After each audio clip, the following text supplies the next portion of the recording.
ये कहानी अफ्रीका महाद्वीप की। बात उन दिनों की है जब अफ्रीका कॉन्टिनेंट में डायमंड माइंस मिल रही थी, हीरों की खानें मिल रही थी। ये बात जंगल में आग की तरह फैल चुकी थी। गांव गांव में लोगों को मालूम चल गया था कि हमारे यहाँ पर हीरे निकल रहे हैं। तो एक गांव में किसान था जो परेशान हो चुका था खेती कर करके। उसको लगा कि क्या मिल रहा है, पैसा तो मिलता नहीं है ज्यादा। वो घर गया, जाकर के बीवी को कहा कि मैंने एक फैसला लिया है, अब मैं अपना खेत बेचूंगा और जो पैसे मिलेंगे उससे एक यात्रा पर निकल जाऊंगा।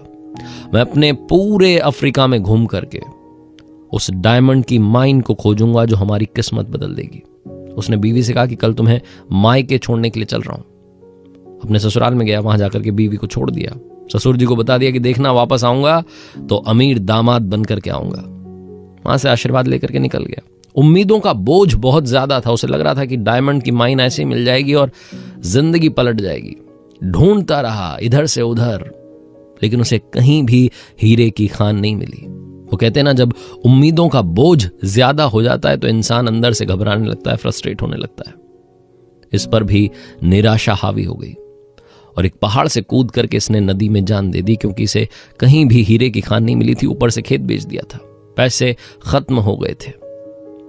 ये कहानी इस किसान की नहीं है, कहानी उस किसान की है जिसको इसने खेत बेचा था। वो रोजाना खेती कर रहा था, अपना काम कर रहा था। एक दिन खेत में पहुंचा, नदी किनारे वो खेत था। जो नदी का किनारा था उस साइड में रेनबो बना हुआ था। ये थोड़ा पास गया, जाकर के देखा तो एक चमकती हुई चीज रखी थी जिस पर सूरज की किरणें आ रही थी और रेनबो बन रहा था।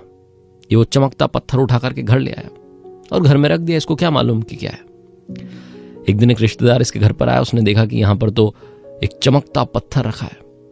उसकी नजरें उस पर टिक गईं। वो समझदार था, उसने देखे हुए थे हीरे वगैरह, उसको इसकी समझ थी थोड़ी। तो उसने कहा कि अरे मेरे भाई, ये यहां क्यों रख रखा है?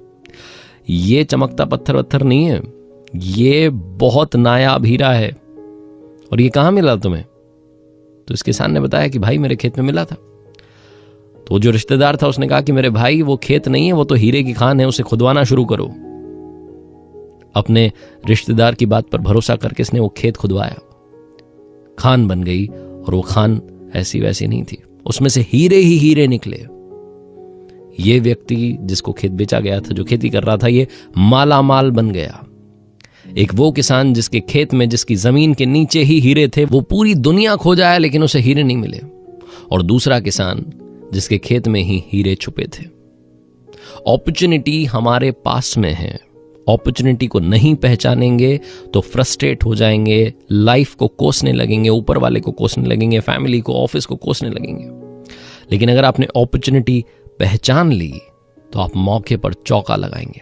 छोटी सी कहानी है, बस यही सिखाती है। जिंदगी में ऊपर वाले के आशीर्वाद के साथ, अपनी मेहनत के साथ और अपनी फैमिली के प्यार के साथ कर दिखाओ कुछ ऐसा कि दुनिया करना चाहे आपके जैसा।